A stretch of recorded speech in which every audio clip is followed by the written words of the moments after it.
Publik kembali dihebohkan dengan kasus dugaan korupsi tata kelola minyak mentah di PT Pertamina Persero tahun 2018 hingga 2023 yang ditaksir mengakibatkan kerugian negara mencapai 193,7 triliun rupiah dengan catatan khusus hanya di tahun 2023. Namun kasus korupsi di Pertamina ini sebenarnya bukanlah hal yang pertama kali terjadi di tubuh BUMN migas tersebut.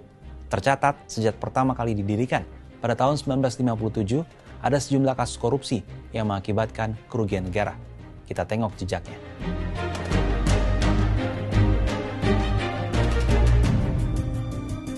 Salah satu kasus korupsi yang sempat menghebohkan publik terjadi pada tahun 1974 di era Orde Baru.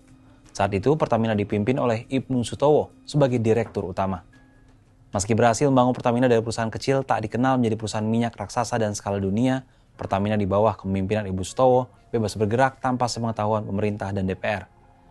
Korupsi besar-besaran di tubuh Pertamina pun mulai tercium, hingga akhirnya Presiden Soeharto membentuk Komisi 4 tahun 1974. Pertamina kemudian mulai limbung pertengahan tahun 1975 dan bahkan nyaris membangkrutkan Indonesia.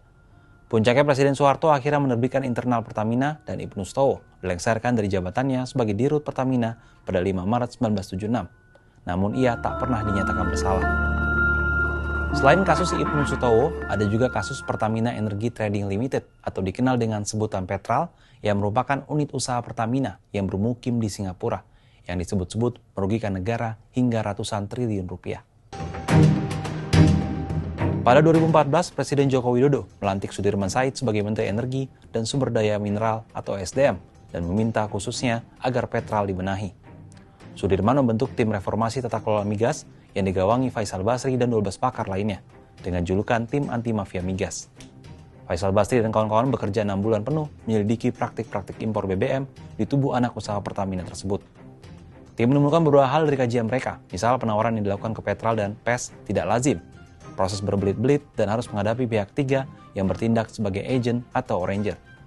Atas temuan itu, dilakukan audit forensik terhadap Petral. Berdasarkan temuan lembaga auditor, jaringan mafia migas di Petral telah menguasai kontrak suplai minyak senilai 18 miliar US dollar atau sekitar 250 triliun rupiah selama 3 tahun.